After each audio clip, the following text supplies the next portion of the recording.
दोस्तों आप सभी का जीत आपकी स्टडी चैनल में स्वागत है। दोस्तों जैसा कि हम बात कर रहे थे बिहार कांस्टेबल एग्ज़ाम 2023 के बारे में, और दोस्तों जैसा कि आप सभी को हमारी जो डेली क्लास आती हैं वो बिल्कुल लगातार मिल रही है। और दोस्तों आज की क्लास में हम देखने वाले हैं यहाँ पर जीके जीएस के टॉप 13 प्रश्नों की बात करने वाले हैं जो बिल्कुल बिहार कांस्टेबल के मतलब लिए अंतिम प्रहार साबित होंगे। तो दोस्तों अब जो प्रश्न आने वाले हैं ना वो बिल्कुल आपके एग्जाम में बिल्कुल ऐसे कैसे आपको देखने को मिल सकते हैं। तो बिल्कुल एक भी क्लास को नहीं छोड़ना है आपको। यहाँ पर 86 नंबर की आज यानी प्रैक्टिस सेट करवाया जा रहा है। अगर जितने भी एक से लेकर हमारे 85 प्रैक्टिस सेट लगातार कंटिन्यू देखे हैं तो उसकी बहुत अच्छी पकड़ हो चुकी होगी अब तक जीके जीएस में। तो दोस्तों अब अगर आप भी लगातार प्रैक्टिस सेट करना चाहते हैं तो आप सभी इस चैनल को सब्सक्राइब जरूर कर लेना, घंटी के बटन को ऑल में प्रेस कर लेना, ताकि जब भी हमारी कोई सी भी क्लास आएगी यानी करंट अफेयर्स हो या फिर जीके जीएस हो या फिर साइंस की हो तो उसकी लगातार नोटिफिकेशन आप सभी को लगातार मिलती रहेगी। तो चलिए आज की क्लास को बिना किसी देरी के फर्स्ट प्रश्न से शुरू करते हैं। आप सभी का फर्स्ट प्रश्न है, इंडियन कॉपर कॉरपोरेशन कहाँ पर स्थित है? मंठीगाड़ा में, राजदोहा में, घाटशिला में या फिर मेसागोडा में? तो दोस्तों 13 प्रश्नों से आप कितने का सही जवाब कर पाते हैं ये हमें कमेंट में ज़रूर बताना है। अगर आपके पास थोड़ा बहुत भी समय है ना तो कमेंट करके ज़रूर बताया करें कि आपको ये क्लासें कैसी लगती हैं, ताकि हम और अच्छी क्लास आपके लिए तैयार कर सकें। तो दोस्तों आपका करेक्ट आंसर हो जाएगा ऑप्शन नंबर सी, घाटशिला आपका यहाँ पर करेक्ट आंसर होगा। चलिए नेक्स्ट प्रश्न है कि निम्नलिखित में से कौन सा विषम जलवायु प्रकार के लिए मुख्यतः उत्तरदायी है? धरातल से ऊंचाई, महासागरीय धाराएं, सागर से दूरी या फिर यानी अक्षांश? तो कौन सा कारक है जो विषम जलवायु प्रकार के लिए मुख्यतः उत्तरदायी है? बिल्कुल फ्रेंड्स आपका करेक्ट आंसर होगा यहाँ पर ऑप्शन नंबर सी यानी सागर से दूरी यहाँ पर करेक्ट आंसर है। नेक्स्ट प्रश्न है कि जनगणना, बिल्कुल जनगणना से 100% यानी क्वेश्चन पूछा जाता है तो बिल्कुल इसको ध्यान रखें। जनगणना 2011 के अनुसार 2001 के अनुसार निम्न में से किस राज्य में महिला साक्षरता प्रतिशत सर्वाधिक है? ये पूछ किसके अनुसार आए? 2001 के अनुसार, न कि 2011 के अनुसार नहीं पूछ रहा है। 2001 के अनुसार आपको बताना है। महाराष्ट्र है, पश्चिम बंगाल है, तमिलनाडु है या फिर केरल है? तो 2001 के अनुसार प्यारे साथियों यहाँ पर सर्वाधिक महिला साक्षरता वाला राज्य हो जाएगा ऑप्शन नंबर डी, केरल हमारा यहाँ पर करेक्ट आंसर होगा। और दोस्तों आप सभी को पता है 24 जो आपकी डेट है एग्जाम 24 सितंबर, तो बिल्कुल बहुत पास आ चुकी है। तो बिल्कुल अब जितना हो सकता है ना उतना प्रैक्टिस सेट निकालने की आप सभी कोशिश करें। दोस्तों आपका प्रश्न है कि लिग्नाइट किस प्रकार का कोयला है? यानी उत्तम कोटि का, सामान्य प्रकार का, मध्यम प्रकार का या निम्न स्तर का? तो दोस्तों लिग्नाइट किस प्रकार का कोयला होने वाला है यहाँ पर? फ्रेंड्स आप सभी का करेक्ट आंसर हो जाएगा ऑप्शन नंबर डी, निम्न स्तर का यहाँ पर बिल्कुल करेक्ट आंसर है। नेक्स्ट प्रश्न है कि गेहूँ किस जलवायु की फसल है? शीत जलवायु, ग्रीष्म यानी शुष्क जलवायु, आर्द्र जलवायु, शीतोष्ण जलवायु? तो गेहूँ किस जलवायु की फसल है दोस्तों यहाँ पर? आप सभी फ्रेंड्स का करेक्ट आंसर है ऑप्शन नंबर डी, शीतोष्ण जलवायु यहाँ पर करेक्ट आंसर होगा। चलिए नेक्स्ट प्रश्न की ओर बढ़ते हैं। अफ्रीका की जो मूलभूत जनजाति है पिग्मी, वो किस नदी घाटी में पाई जाती है? नाइगर में, कांगो में, नील में या जाम्बेजी में? तो अफ्रीका की जो मूलभूत जनजाति है पिग्मी वो किस नदी घाटी में पाई जाएगी प्यारे साथियों? बताइए क्या आंसर आने वाला है आप सभी का। देखिए आप सभी का बिल्कुल आंसर आ चुका है यहाँ पर ऑप्शन नंबर आपका करेक्ट आंसर हो जाएगा बी, ऑप्शन कांगो यहाँ पर करेक्ट आंसर है। चलिए नेक्स्ट प्रश्न की ओर बढ़ते हैं। शुष्क भूमि के लिए सर्वाधिक उचित फसल कौन सी है? गन्ना है, जूट है, गेहूँ है, मूंगफली है? तो शुष्क भूमि के लिए सर्वाधिक उचित फसल कौन सी है फ्रेंड्स यहाँ पर? बिल्कुल फ्रेंड्स आप सभी का करेक्ट आंसर हो जाएगा ऑप्शन नंबर डी, मूंगफली यहाँ पर करेक्ट आंसर होगा। चलिए नेक्स्ट प्रश्न की ओर बढ़ते हैं कि पृथ्वी परिभ्रमण करती हुई प्रति मिनट करीब कितने दूरी तय कर लेती हैं? 28 किलोमीटर की, 59 किलोमीटर की, 69 किलोमीटर की या फिर 79 किलोमीटर की? तो दोस्तों आप सभी को बता दें जो भी हमारे चैनल में लगातार जुड़े हुए हैं ना उनको जो बिहार कांस्टेबल की हमारी जो क्लास आएगी, जो सुबह हमारी क्लास होगी वो 10 बजे आपको मिल जाएगी। तो सुबह 10 बजे लगातार क्लास को ज़रूर अटेंड करें। और जो शाम वाली क्लास है वो आपको मिल जाएगी जीके जीएस के लिए या साइंस की, वो मिलेगी आपको शाम 4 बजे। तो दोनों क्लासों को आप अटेंड करें। ये समय नोट कर लें, ये समय आपको बहुत जल्द दिख जाएगा स्क्रीन में कि किस समय क्लास आएगी, तो इस समय ध्यान रखें। आपका करेक्ट आंसर होगा यहाँ पर ऑप्शन नंबर ए, 28 किलोमीटर हमारा करेक्ट आंसर है। चलिए नेक्स्ट प्रश्न की ओर बढ़ते हैं कि विश्व की सबसे ऊंची चोटी किस पर्वत के किस प्रकार के पर्वतों में पाई जाती है? प्राचीन मोड़धार में, नवीन मोड़धार में, अवशिष्ट पर्वत में, बलोक पर्वत में। तो बिल्कुल दोस्तों, आपका जो एग्ज़ाम होने वाला है वो 24 सितंबर है। तो आज कितनी यानी सितंबर हो चुकी हैं? तो बिल्कुल 6 सितंबर आज हो चुकी है। तो बिल्कुल 6 सितंबर और 24 सितंबर में ज़्यादा अंतर नहीं, मात्र 17-18 दिन रह गए हैं। तो बिल्कुल दोस्तों, आप लगातार क्लासों को अटेंड करते रहिए और जो यहाँ पर हिंदी ग्रामर हैं उसको भी बिल्कुल आप एक बार बिल्कुल ज़रूर देखें। और आपके लिए हमने यहाँ पर जो विज्ञान है यानी जो साइंस, जनरल साइंस है, उसके टॉपिक वाइज यहाँ पर क्लास शुरू कर दी है, जिसमें हमने कार्बोहाइड्रेट टॉपिक हैं जिसका 45% कवर करवा रखे हैं। प्रोटीन जो टॉपिक हैं उसके यानी 50% कवर करवा रखे हैं। तो आपको सभी टॉपिक वाइज लगभग यहाँ पर पूरे निचोड़ के साथ करवाया जाएगा। तो उन क्लासों को आप ज़रूर अटेंड करें। 10 बजे और 5 बजे आपको सभी क्लासें मिलेगी, 4 बजे। तो बिल्कुल आपका करेक्ट आंसर हो जाएगा यहाँ पर option number B correct answer हो जाएगा। नवीन मोड़धार हमारा करेक्ट आंसर है। चलिए नेक्स्ट प्रश्न है कि भारत के राष्ट्रपति किसकी या फिर किनकी नियुक्ति नहीं करते हैं?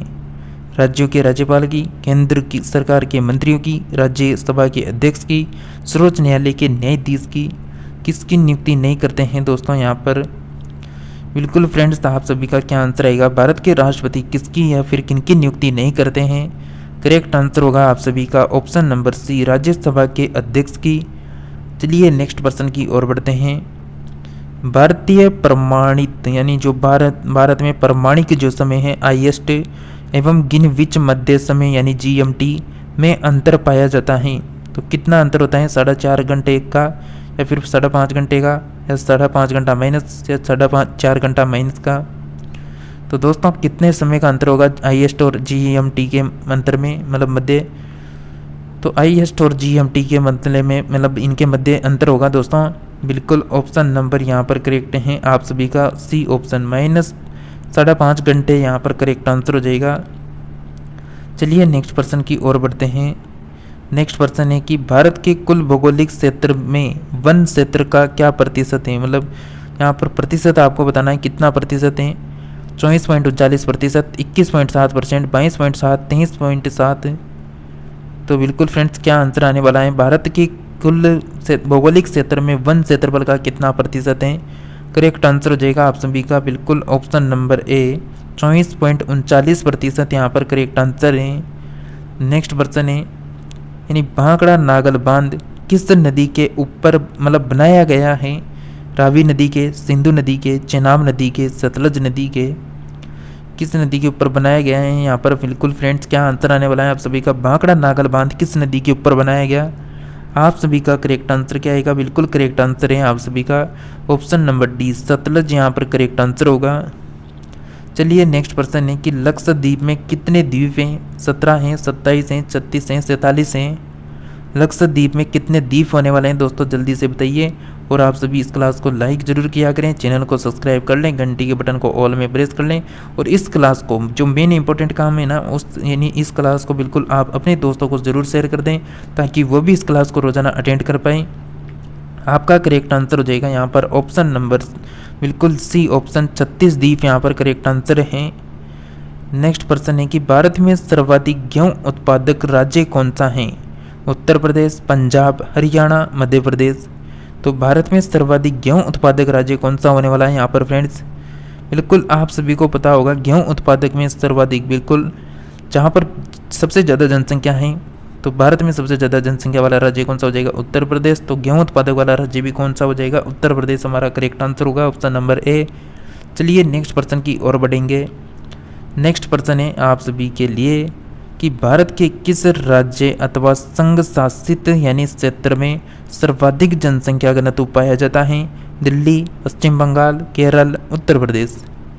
तो यहाँ पर आपसे पूछा जा रहा है भारत का कौन सा राज्य है या फिर संघ शासित क्षेत्र है जिसमें सर्वाधिक जनसंख्या घनत्व पाया जाता है? घनत्व पूछ रहा है। तो बिल्कुल आपका करेक्ट आंसर हो जाएगा यहाँ पर ऑप्शन नंबर ए, दिल्ली हमारा करेक्ट आंसर होगा। चलिए नेक्स्ट प्रश्न है, लोकसभा के लिए चुनाव में निर्वाचित होने के लिए किसी व्यक्ति के लिए न्यूनतम आयु सीमा है 18 वर्ष, 21 वर्ष, 25 वर्ष, इनमें से कोई नहीं। तो लोकसभा के लिए निर्वाचित होने के लिए किसी भी व्यक्ति के लिए न्यूनतम कितनी आयु चाहिए? तो दोस्तों आपका करेक्ट आंसर आ चुका है ऑप्शन नंबर सी, 25 वर्ष तो होनी चाहिए यहाँ पर। नेक्स्ट प्रश्न है कि भारतीय संविधान का कौन सा अनुच्छेद है जो संवैधानिक प्रावधानों का संघीय संसद या फिर राज्य विधान पालिकाओं द्वारा बनाए गए नियमों या फिर कानूनों पर प्राथमिकता प्रदान करता है? अनुच्छेद 13, अनुच्छेद 32, अनुच्छेद 245, अनुच्छेद 326। तो भारतीय संविधान का कौन सा आर्टिकल होने वाला है जो संविधान के प्रावधानों को संघीय संसद या फिर राज्य विधान पालिकाओं द्वारा बनाए गए नियमों या फिर कानूनों पर प्राथमिकता प्रदान करता है? तो प्राथमिकता बिल्कुल कौन सा अनुच्छेद प्रदान करता है? आपका करेक्ट आंसर हो जाएगा ऑप्शन नंबर सी, यानी आर्टिकल 256 करेक्ट आंसर होगा। 245 होगा, article 245 option number C option correct answer होगा यहाँ पर। चलिए नेक्स्ट प्रश्न की ओर बढ़ते हैं। यहाँ पर नेक्स्ट प्रश्न है, राज्यसभा का सभापति कौन है? यानी राज्यसभा का सभापति कौन है? राष्ट्रपति, उपराष्ट्रपति, प्रधानमंत्री, लोकसभा का अध्यक्ष। तो राज्यसभा का सभापति कौन है, ये प्रश्न आपसे पूछा गया है। तो क्या आंसर करने वाले हैं, देखते हैं आप सभी के क्या आंसर आने वाले हैं। आप सभी का करेक्ट आंसर होगा ऑप्शन नंबर बी, उपराष्ट्रपति यहाँ पर हमारा करेक्ट आंसर है। चलिए नेक्स्ट प्रश्न की ओर बढ़ेंगे। नेक्स्ट प्रश्न है आप सभी के लिए, भारतीय राजनीति यानी भारतीय राजनीतिक व्यवस्था में इनमें से कौन सर्वोच्च है? सर्वोच्च न्यायालय, संविधान, संसद, धर्म। तो भारतीय राजनीतिक व्यवस्था में इनमें से कौन यानी सर्वोच्च है? दोस्तों आप सभी का करेक्ट आंसर हो जाएगा यहाँ पर बिल्कुल ऑप्शन नंबर बी, संविधान यहाँ पर हमारा करेक्ट आंसर है। चलिए नेक्स्ट प्रश्न है आप सभी का, भारतीय संविधान यानी भारतीय राजनीतिक व्यवस्था में कार्यपालिका खाली स्थान के अधीन रहकर कार्य करती है? न्यायपालिका के, विधानसभा के विधान पालिका के, या फिर चुनाव आयोग के, या फिर संघ लोक सेवा आयोग के, किसके अधीन रहकर कार्य करती हैं? तो भारतीय राजनीतिक यानी व्यवस्था में जो कार्यपालिका है वो किसके अधीन रहकर कार्य करेगी? आपका करेक्ट आंसर आ जाना चाहिए दोस्तों, विधानसभा के अधीन रहकर क्या करती हैं? कार्य करती हैं। चलिए नेक्स्ट प्रश्न की ओर बढ़ते हैं। नेक्स्ट प्रश्न है आप सभी का, राजनीतिक शब्दावली में शून्य काल का अर्थ होता है वह दिन जब संसद में कोई कार्य नहीं होता है, या फिर निलंबित प्रस्ताव, या फिर स्थगन काल, या फिर प्रश्न उत्तर सत्र। तो राजनीतिक यानी शब्दावली में शून्य काल का अर्थ आपको बताना है। फ्रेंड्स आपका करेक्ट आंसर होगा ऑप्शन नंबर बिल्कुल डी ऑप्शन करेक्ट आंसर है, प्रश्न उत्तर सत्र करेक्ट आंसर होगा यहाँ पर। चलिए नेक्स्ट प्रश्न की ओर बढ़ते हैं। 42वें संविधान संशोधन के 10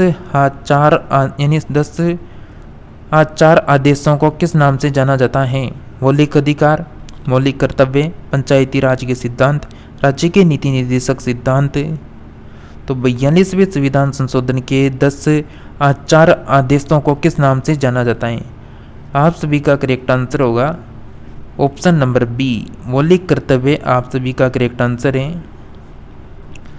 राज्य सरकार का कार्यकारी अध्यक्ष या फिर प्रमुख कौन है?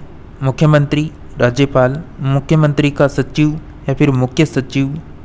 देखिए दोस्तों आप सभी इस क्लास को शेयर नहीं कर रहे हैं तो बिल्कुल क्लास को शेयर करें, आप इस क्लास को लाइक करें, चैनल को सब्सक्राइब करें, और आपसे कुछ भी नहीं चाहिए, बस आप इस क्लास को आते लाइक करके, चैनल में पहली बार आए हैं तो चैनल को भी सब्सक्राइब करके घंटी के बटन को ऑल में प्रेस कर लें। और इन काम को करने में आपको मात्र 1 सेकंड का समय लग रहा है, और हमारी इस मेहनत को देखते आपको बिल्कुल इस क्लास को शेयर जरूर करना है उन भाई बहनों को जो भी यानी कांस्टेबल, बिहार कांस्टेबल एग्जाम की तैयारी कर रहे हैं, दिल्ली पुलिस एग्जाम की तैयारी कर रहे हैं, जो डेली करंट अफेयर्स की क्लासें अटेंड करते हैं, उन सभी को शेयर कर दें। दोस्तों आपका करेक्ट आंसर हो जाएगा यहाँ पर ऑप्शन नंबर बी, राज्यपाल हमारा करेक्ट आंसर होगा। चलिए नेक्स्ट प्रश्न है आप सभी का, नेक्स्ट है कि कानूनी विषयों पर राज्य सरकार यानी कानूनी विषयों पर तो इतना ही रखते हैं। कानूनी विषयों पर राज्य सरकार को कौन परामर्श देता है? महान्यायवादी, एडवोकेट जनरल, महान्यायभिकर्ता या फिर उच्च न्यायालय का मुख्य न्यायाधीश। तो कानूनी विषयों पर राज्य सरकार को कौन परामर्श देता है? प्रश्न को बिल्कुल आराम से पढ़ के बताइए कि कौन कानूनी जो विषय होते हैं उन पर राज्य सरकार का कौन है जो परामर्श देगा? तो बिल्कुल आपका करेक्ट आंसर हो जाएगा advocate general, option number B. Next प्रश्न है कि भारत में निम्नलिखित में से किसके अंतर्गत पंचायती राज प्रणाली व्यवस्था की गई है? मौलिक अधिकार, मौलिक कर्तव्य, राज्य के नीति निर्देशक सिद्धांत या फिर चुनाव आयोग अधिनियम। तो दोस्तों क्या आंसर आने वाला है यहाँ पर आप सभी का? भारत में निम्नलिखित में से किसके अंतर्गत पंचायती राज प्रणाली की व्यवस्था की गई है? करेक्ट आंसर हो जाएगा ऑप्शन नंबर सी, यानी राज्य के नीति निर्देशक सिद्धांत यहाँ पर करेक्ट आंसर है। नेक्स्ट है कि पंचायती राज की त्रिस्तरीय प्रणाली में आते हैं। त्रिस्तरीय प्रणाली में आपको पता होगा क्या क्या आने चाहिए? ग्राम पंचायत, पंचायत समिति, ब्लॉक समिति, ग्राम पंचायत, ब्लॉक समिति, जिला परिषद, ब्लॉक समिति, जिला परिषद, पंचायत समिति, ग्राम पंचायत, पंचायत समिति, जिला परिषद।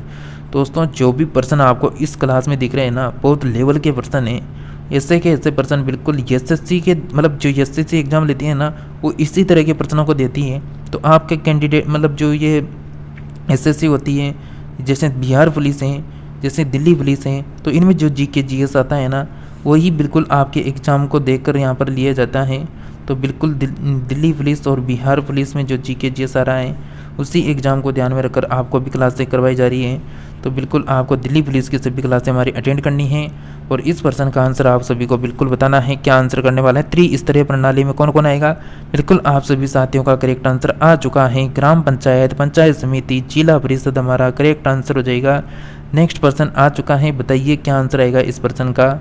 संविधान का 73वां संशोधन संबंधित है राष्ट्रपति के महाभियोग से, चुनाव आयोग की नियुक्ति से, शैक्षणिक संस्थाओं में सीटों का आरक्षण से या फिर पंचायत राज प्रणाली से। तो संविधान का 73वां संशोधन आपको बताना है।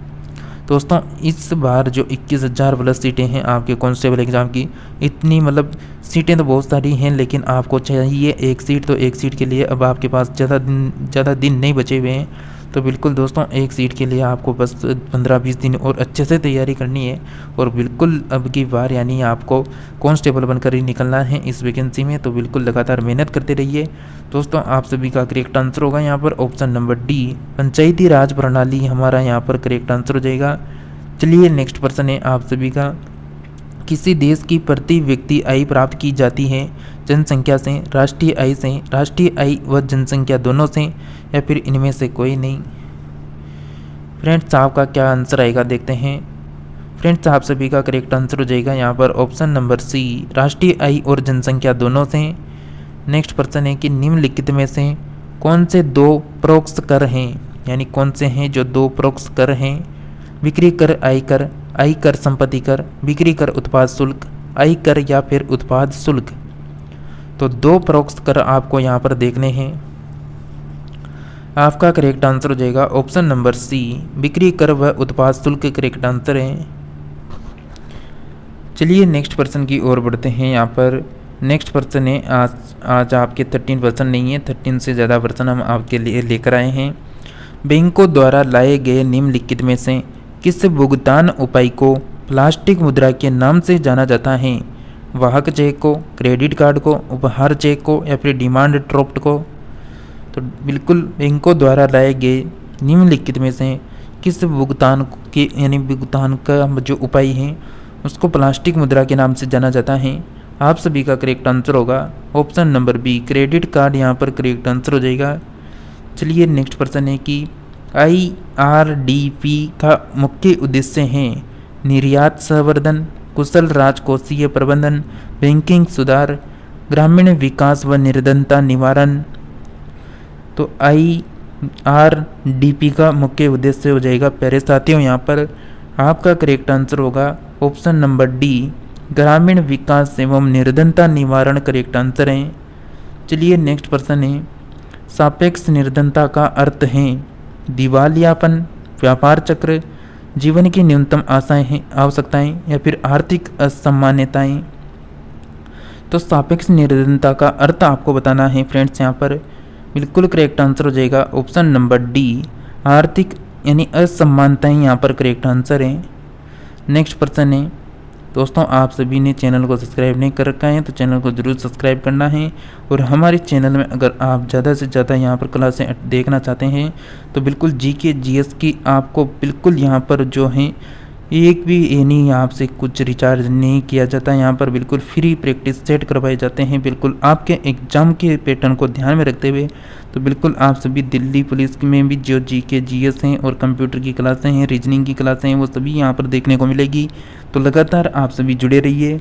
आपका करेक्ट आंसर हो जाएगा दोस्तों यहाँ पर क्या आंसर होगा, यानी भारत में राष्ट्रीय आय का आपातकाल एकत्रित किया जाता है।